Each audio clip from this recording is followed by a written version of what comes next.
بسم اللہ الرحمن الرحیم۔ السلام علیکم ورحمۃ اللہ۔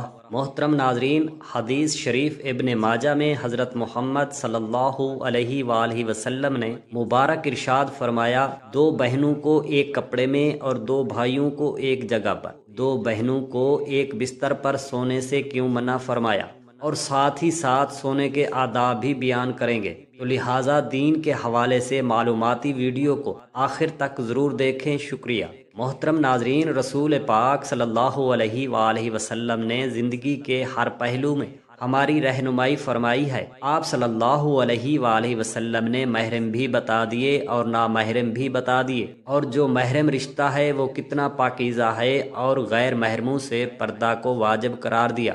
یہ بھی ایک حکمت ہے اور ایک کامیاب زندگی گزارنے کا طریقہ سکھایا ہے۔ انسانی زندگی کے تمام مراحل میں آپ صلی اللہ علیہ وآلہ وسلم نے ہماری رہنمائی فرمائی ہے، یہاں تک کہ نیند کی حالت کو بھی فراموش نہیں فرمایا۔ وہ نیند جس میں انسان تقریباً اپنی ایک تہائی زندگی گزار دیتا ہے۔ دین اسلام نے اس کے بہت سے آداب اور سنتیں ذکر فرمائی ہیں۔ جو شخص ان پر عمل کرے گا اسے سکون و اطمینان کی نیند نصیب ہوگی اور کامیاب فرحت بخش زندگی گزارے گا، اور پریشانی، بے چینی اور بے خوابی سے نجات ملے گی۔ سونے کے آداب میں سے ایک ادب یہ ہے کہ جلد سے جلد سو جائے اور بغیر ضرورت کے جاگنے سے پرہیز کریں۔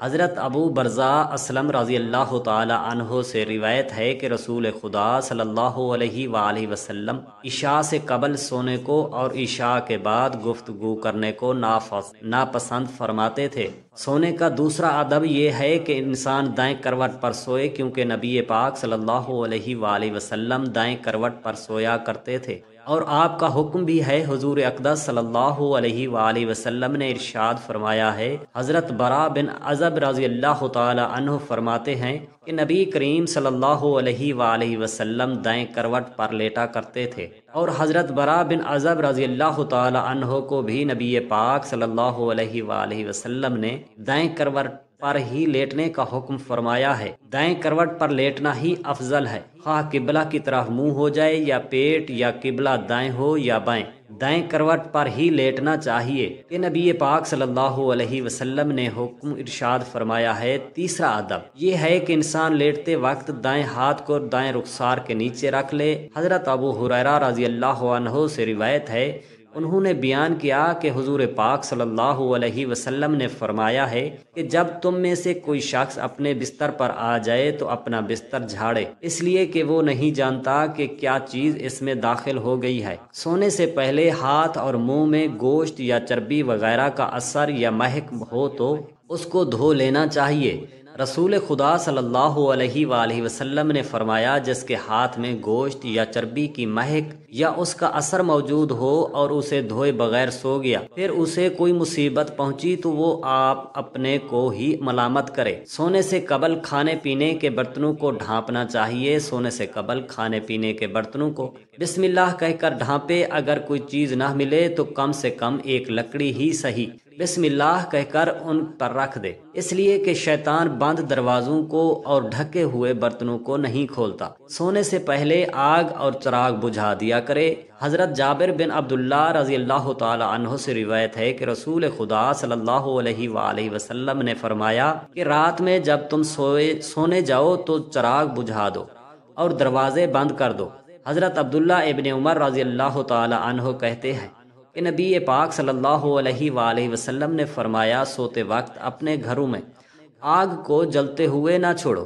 ایک اور روایت میں ہے کہ چراغ بجھا دو، کیونکہ بسا اوقات چوہا چراغ کی بتی کو بھڑکا کر گھر والوں کو جلا ڈالتا ہے۔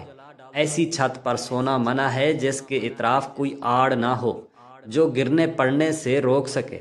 رسول خدا صلی اللہ علیہ وآلہ وسلم نے فرمایا، جو شخص ایسی چھت پر سوئے جس کے اطراف کوئی آڑ نہ ہو اور وہ اوپر سے گر کر مر جائے یا اسے کوئی نقصان پہنچے تو وہ اللہ کی ذمہ داری سے بری ہے۔ اب ہم اپنے موضوع کی طرف آتے ہیں کہ حضور پاک صلی اللہ علیہ وسلم نے دو بھائیوں یا بہنوں کو ایک بستر پر سونے سے کیوں منع فرمایا ہے۔ محترم ناظرین، اسلام انتہائی صاف ستھرا اور پاکیزہ دین ہے۔ اس کے احکامات انتہائی عمدہ تقوی، خوف باری تعالی اور پاکیزگی پر مبنی ہے۔ اسلام جہاں زہری گندگی سے بچنے کی تلقین کرتا ہے، اس کے ساتھ ساتھ اچھی اور پاکیزہ زندگی گزارنے کی بھی تلقین کرتا ہے۔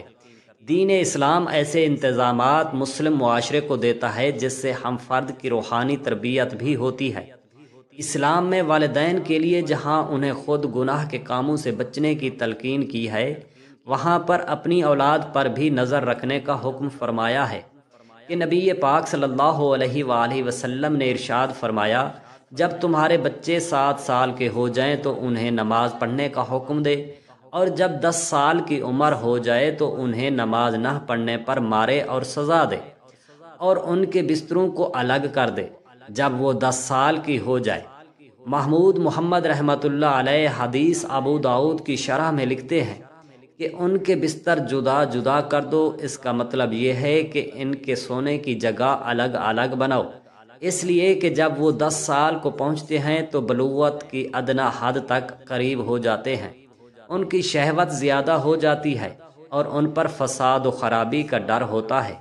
یہ اس بات پر دلیل ہے کہ ولی پر بھی واجب ہے کہ وہ بچوں کے درمیان سونے کی جگہوں میں تفریق ڈال دے، اگرچہ وہ بھائی ہی کیوں نہ ہو۔ جب وہ 10 سال کی عمر کو پہنچ جائے، حضور پاک صلی اللہ علیہ وآلہ وسلم نے بچوں کو علیحدہ بستروں پر سلانے کا جو حکم آج سے 1400 سال پہلے دیا، آج کی ترقی یافتہ میڈیکل سائنس اور جنسیات کے ماہرین نے صرف اس کو تسلیم کرتے ہیں، بلکہ اس پر زور دیتے ہیں، اس کے فوائد گنواتے ہیں اور اس سے لاپرواہی برتنے پر برے انجام سے بھی ڈراتے ہیں۔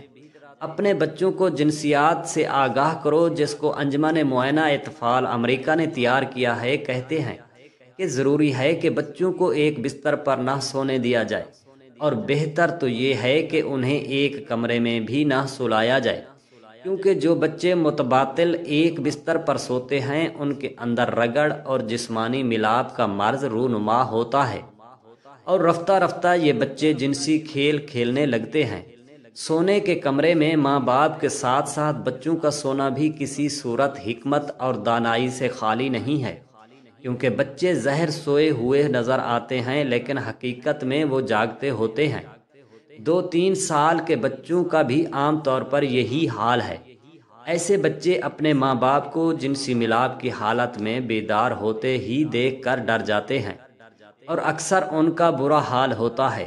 بسا اوقات ایسا بھی ہوتا ہے کہ رات کی گہری سیاہی بھی ان کی آنکھوں پر پردہ نہیں ڈال سکتی، اس لیے کہ حرکات و سکنات سے بھی چھوٹے بچوں کی نیند اچاٹ ہو جاتی ہے، اور جو لوگ نوخیز بچوں میں جنسی بے راہ روی کے جراثیم سرایت کر جاتے ہیں اور ابتدا سے ان کی عادتیں بگڑنے لگتی ہیں، ان عوارض کی کڑیوں کو ہم نہایت آسانی کے ساتھ بستر علیحدہ نہ کرنے کی اس غفلت کے ساتھ جوڑ سکتے ہیں، جس میں بچے ماں باپ کے ساتھ ایک کمرے میں سوتے ہیں اور ان کی حرکتوں سے متاثر ہوتے ہیں، جبکہ شریعت اور عقل کی روح سے اس کی سخت ممانعت وارد ہے۔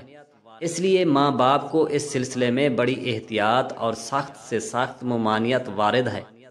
اس لیے ماں باپ کو اس سلسلے میں بڑی احتیاط برتنی چاہیے اور سخت پرہیز کی ضرورت ہے۔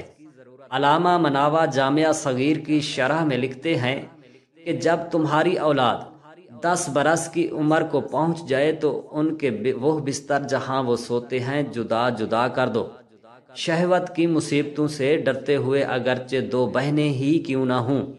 اس طرح ایک روایت میں حضور پاک صلی اللہ علیہ وآلہ وصحبہ وسلم نے ارشاد فرمایا کہ مرد مرد کی ستر کی طرف نہ دیکھے، اور نہ ہی عورت عورت کی ستر کی طرف دیکھے، اور مرد مرد کے ساتھ ایک کپڑے میں جمع نہ ہو، اور نہ عورت عورت کے ساتھ ایک کپڑے میں جمع ہو۔